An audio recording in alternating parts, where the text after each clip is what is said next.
দেখতে পাচ্ছি যে একটা দেশের শিক্ষা দপ্তর সম্পূর্ণভাবে রাজনৈতিক নেতারাই সিদ্ধান্ত নেয় কি হবে আর কি হবে না। শিল্পর ক্ষেত্রেও তাই, যে রাজনৈতিক নেতারাই সিদ্ধান্ত নেয় কি তারা করবে আর কি তারা করবে না। ব্যবসার ক্ষেত্রেও তাই এবং স্বাস্থ্যের ক্ষেত্রেও তাই। সমস্ত কিছু কিন্তু রাজনীতির উপর ডিপেন্ড করছে, অথচ এই রাজনীতিতে শিক্ষিত সমাজের যে আগমন সেটা অনেকটাই কম। আপনাকে একটা পরিসংখ্যান আমি বলছি, এই ভারতবর্ষে যে সাংসদগুলো আছে, একটা হচ্ছে লোকসভা, একটা হচ্ছে রাজ্যসভা, আর সব তো এমএলএ আছে। যদি আমরা টোটাল ক্যালকুলেট করি, রাজ্যসভা, লোকসভা এবং বিধানসভা মিলিয়ে টোটাল আমাদের প্রায় 4,900টা জনপ্রতিনিধি আছে। এই 4,900টা জনপ্রতিনিধি আজকে সিলেকশন করছে আমরা কি খাবো, কি পরবো, কোথায় যাওয়া যাবে, কোথায় যাওয়া যাবে না, শিক্ষার ক্ষেত্রে কি কি স্টেপ নেবে, শিল্পের ক্ষেত্রে কি কি স্টেপ নেবে।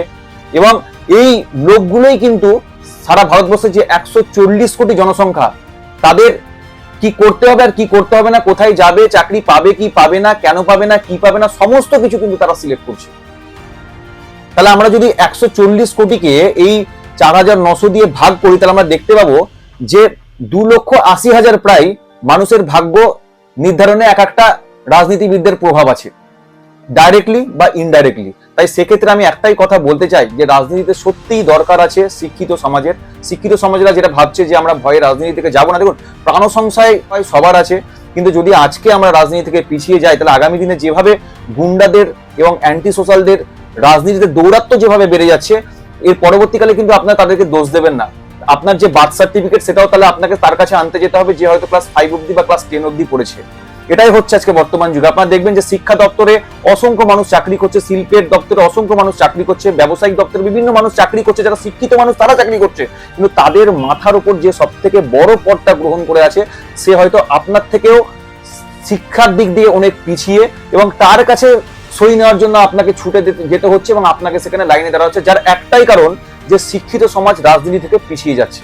এটা কিন্তু প্রত্যক্ষ এবং পরোক্ষভাবে আমাদের দেশের জন্য অনেক ক্ষতিকারক। তাই যত নিউ জেনারেশন এই রাজনীতির দিকে এগিয়ে আসবে শিক্ষিত সমাজ, তত আমাদের এই রাজনীতি থেকে গুন্ডা, অ্যান্টি সোশ্যাল এবং যারা আনএডুকেটেড তাদের প্রভাব কিন্তু কমতে থাকবে।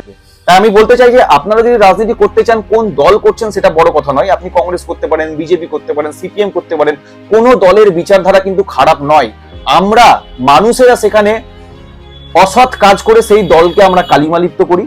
প্রত্যেকটা দলের, সিপিএম এরও দেখবেন কিছু পজিটিভ দিক আছে, কংগ্রেসেরও কোনো পজিটিভ দিক আছে, এবং আরো যে সমস্ত রাজনৈতিক দল আছে সমস্ত কিছুর কিন্তু পজিটিভ দিক আছে, কিন্তু মানুষগুলো নিজেদের স্বার্থ সিদ্ধির জন্য তারা অসৎ কাজকে বেছে নিচ্ছে বলে আজকে রাজনীতি আমাদের খারাপ জায়গায় পৌঁছে যাচ্ছে। তাই একে যদি আমাদের পুনরায় মুক্ত করতে হয়, ভারতবর্ষের রাজনীতিকে যদি আমাদের স্বচ্ছ রাখতে হয়, তাহলে কিন্তু আমাদের একটাই উপায় যে শিক্ষিত সমাজকে বেশি বেশি করে রাজনীতির দিকে এগিয়ে আসতে হবে। তবেই কিন্তু আমাদের দেশের শিক্ষা, আমাদের দেশের শিল্প, আমাদের দেশের ব্যবসা, আমাদের দেশের নারী সুরক্ষা সবকিছু কিন্তু একটা ভালো জায়গায় পৌঁছে যাবে।